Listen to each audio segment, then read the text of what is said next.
So it's going to take quite a while for your gel to cool down and solidify. So we've made our electrophoresis apparatus, we built our power supply. So the next thing we can do while we're waiting is to prepare our samples.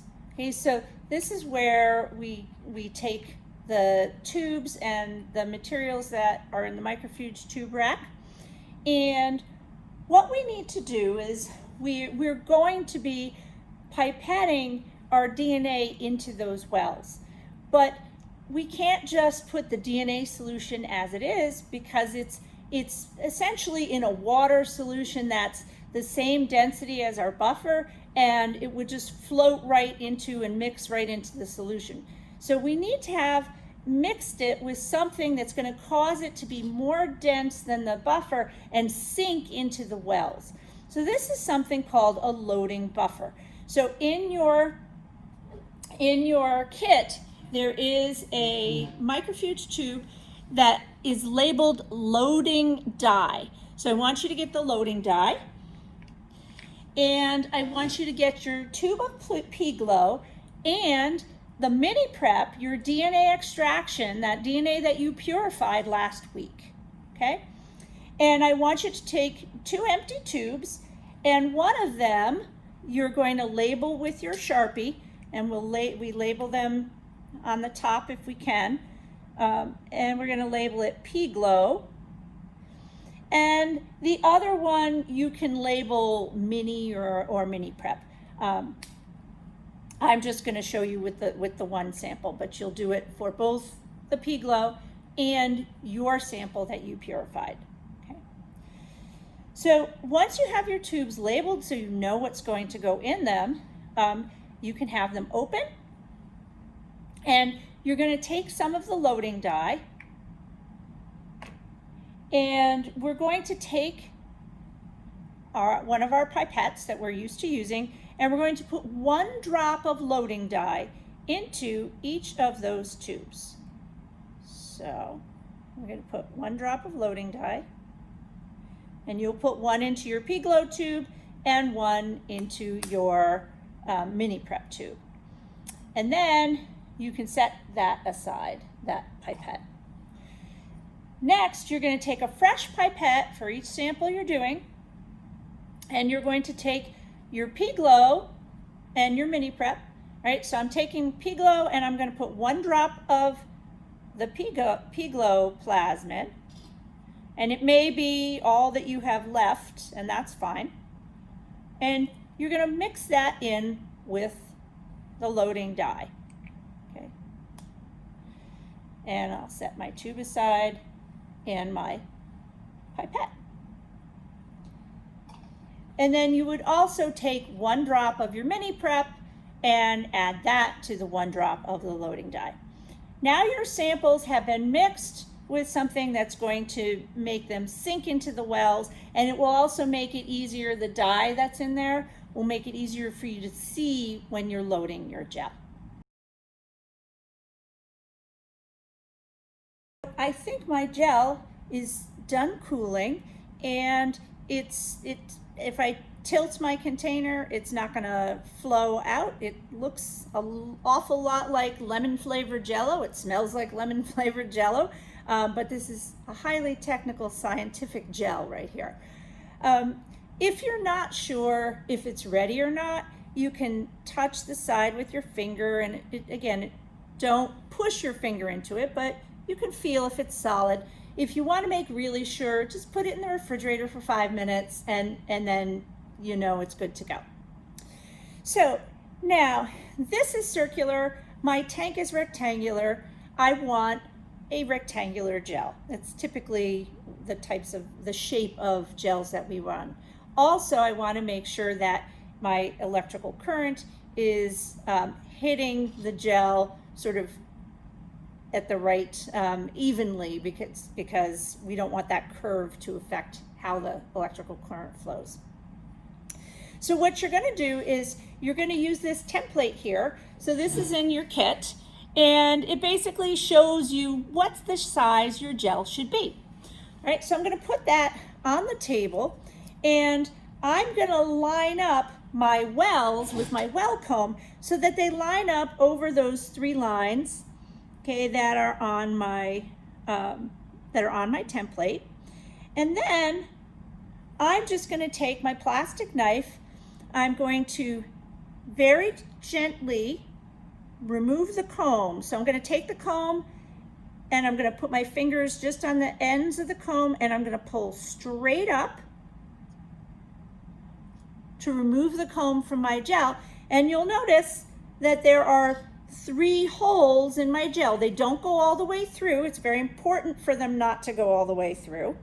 All right, and so I'm going to line those up over the template, and then I'm just going to use my plastic knife to cut a rectangle, okay, that matches as closely as possible, oops, my template. And you may wind up having the same problem I'm having in that your gel is spinning around but you can hold it still with your finger. So you cut. This is where the crafty people have an advantage again. Okay, so the last thing we have to do is get it out of this dish and put it into our tank. So we don't want to mess up our gel. So you know, like when you're cutting the first piece of cake or pie, it might come out funny.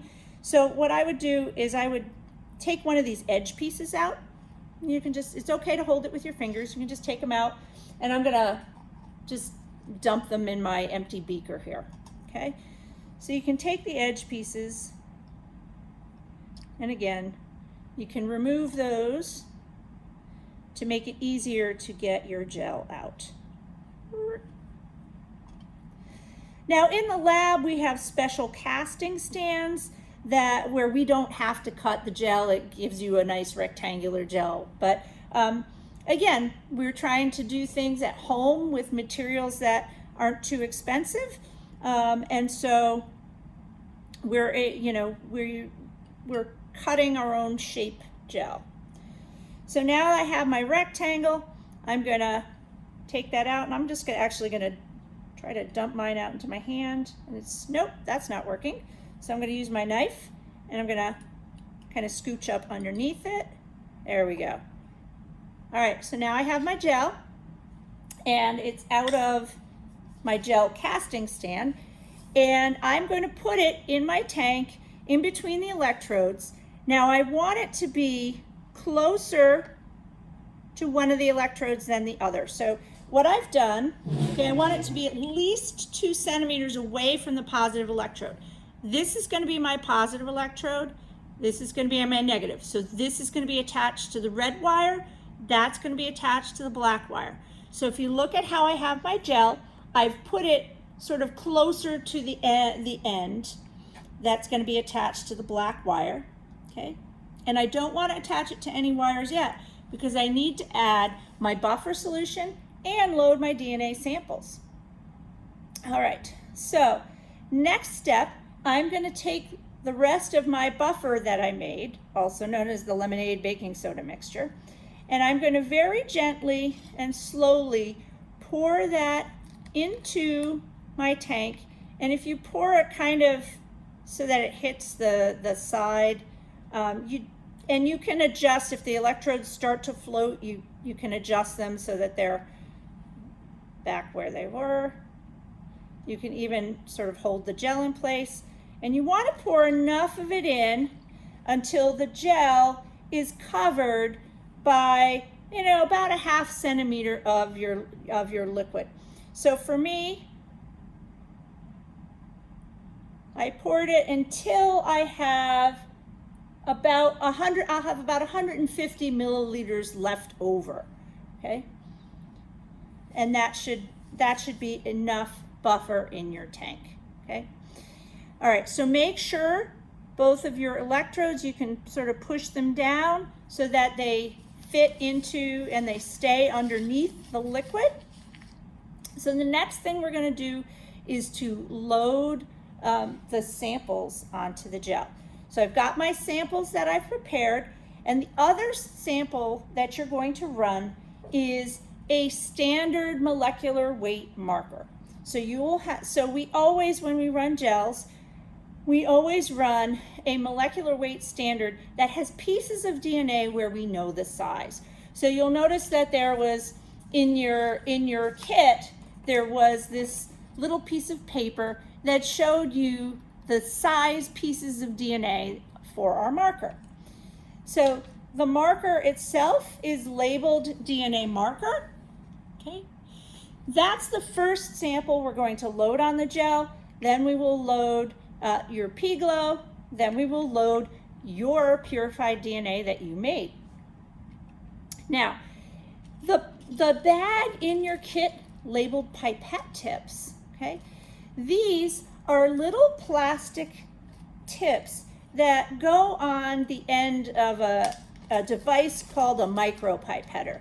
We're going to put them on the ends of our pipettes to make it easier to load the DNA onto our gel. Because if you notice, here's the tip of my pipette. The pipette tip is actually pointier and has a tinier tip. And so if we want to get things into our wells, it'll be helpful to have a tinier tip. So I'm going to take that tip and I'm just going to put it onto the end of a fresh pipette. Okay? And if you don't have enough pipettes for all your samples in the electrophoresis kit, we gave you extra ones in the general kit. Okay? So what I'm going to do now is I'm going to change the angle of the camera so that you can see me loading the gel with the pipette tip on it, because this is the trickiest part of the experiment. Okay, so I'm looking down on top of my gel box now, and you can see my 3 wells. One of them has a little bubble that I'm just going to pop. So there are my 3 wells, and I'm going to be putting my samples into those wells. So my first sample is going to be the DNA marker, and I'm going to take that up in my pipette, and I'm going to take all the sample up, and I'm going to try to get it all into that well. So I'm holding it carefully, and I'm going to put the tip inside that little well and then squeeze my pipette so that all my sample goes in. And you want to do it slowly, and then before you release the pipette, you want to move your pipette out of the solution so that you don't suck up what you just put in there. And notice I have a little bit left in the tip. I'm going to just try to load that onto my gel. Okay? And so now you'll notice that I can see the dye in my well, and that tells me that my sample went into the well. Okay? Now I'm going to go back to the previous angle, and I'll show you a little bit how to hold your body so that it's easier to put your gel, so that it's easier to load your sample onto the gel. So you saw what it looked like from up above, what it looked like loading the gel, but you didn't see how I was holding my hands or anything. So I wanted to show you again, because this is a very tricky part of the experiment, and it's the part that takes scientists a little bit of time to learn how to do, right? So we're going to take a fresh pipette and a fresh pipette tip for our next sample. So we've loaded the marker, or I've loaded the marker, and now I'm going to load my P-Glow sample. So I'm going to put the pipette tip on I'm going to put it tightly on the end of the pipette. I have my P-Glow sample that's been mixed with loading buffer, and I'm going to take some of my sample, or I'm going to take all of my sample, and I'm going to load it into my pipette. I'm going to, there we go. Oops, it does not appear to all be loading in. There must be a leak somewhere. All right, I'll do it in 2 batches. So you'll notice something. I'm putting my elbows on the table, okay? And when I was taught how to do this, this is the person who taught me that if you brace your elbows on the table, okay, then your hands are steadier, okay? So I have one hand that has the pipette. I've got my elbows on the table, and what I'm doing is I'm using my other hand to kind of guide the tip into the well. And I'm going to squeeze gently to load it in. Now, one thing we want to be careful of when we're loading our gels is we don't want to be jamming the pipette tip into the well. You do not want to poke through the gel. Okay, you just want the tip of the pipette tip to be just inside that little well. Now, I couldn't get all my sample in there at first, so I'm going to load the rest of it, okay, and show you again. Okay, so this is going into the same well because it's the same sample. Again, notice I've got my elbows on the table. I'm using my finger to kind of guide the tip into the well, right? Now you're gonna have a third sample. I only loaded 2. So once you load your third sample, okay, you wanna make sure, and you can use your knife to do this, you're gonna wanna make sure that your electrodes are down under the surface of the liquid, and they like to float, so you can just, again, just make sure they're down under there.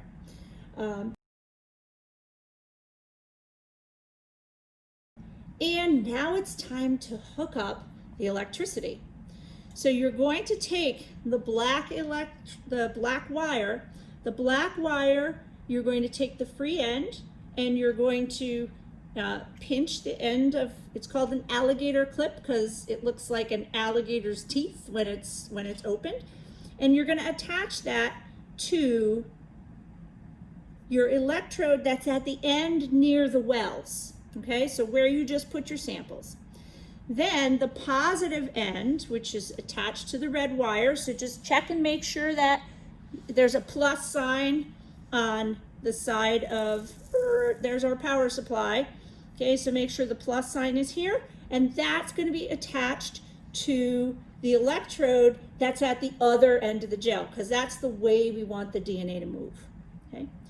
So once you attach that, now you have a complete circuit and electricity is flowing, okay? So, and the way you know that your electricity is flowing and your system is working is if you look down at your negative electrode, so the thing that's attached to the black, you should see bubbles. Okay, so the electrical current is actually splitting water molecules, okay? And so those bubbles are little bits of oxygen gas that's floating up out of your system, okay? So if you don't see bubbles, what you want to do is you want to check and make sure everything is kind of, all your connections are right.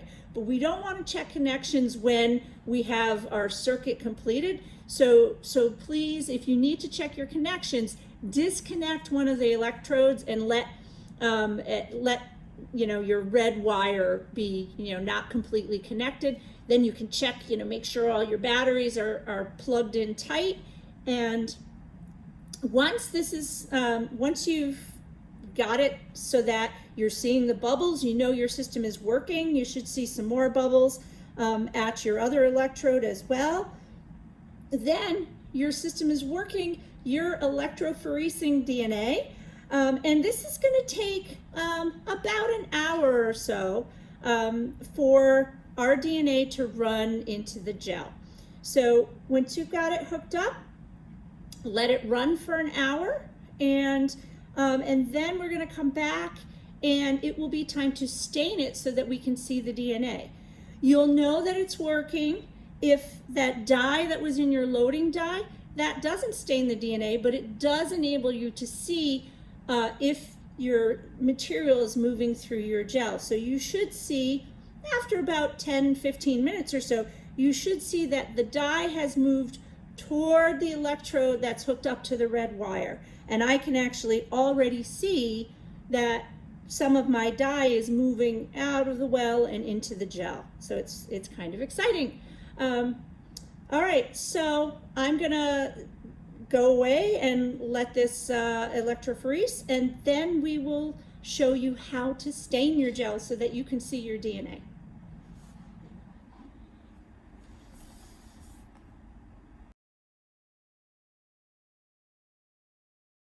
So here's my gel and what it looks like when it's running, and you can see the bubbles coming off of the two electrodes. The negatively charged electrode is a little bit more active in terms of bubbles. You'll also be able to see that the dye is now no longer in the wells and has moved into the gel. So that indicates that not only the dye, but my DNA is now moving. It's on the move towards my positively charged electrode. Now, there's a safety note here. We've set this system up so that it is relatively safe. We just have 45 volts from our batteries, so you won't be electrocuted, but you also do not want to stick your finger into the buffer while your system is hooked up to the power supply. So keep your fingers away from the electrophoresis tank. Now, in a research lab or a lab at a company, our electrophoresis units are not hooked up to 9-volt batteries. They're hooked up to much stronger power supplies that are plugged into an outlet. So the tanks that we use are not open tanks like this one. So if you have, especially if you have any younger brothers or sisters in the house, one thing you can do for safety while your electrophoresis is going, you can take the top lid of your electrophoresis kit and just put it on top of the gel while it's running. So my gel has been running for about 30 minutes. You're going to run yours for an hour, and I wanted you to just see what it will look like once it's been running for a while. So you'll notice that you can see that the dye has moved well away from the well, there you go, and is in the gel. Now what you can't see is your DNA is also moving into the gel.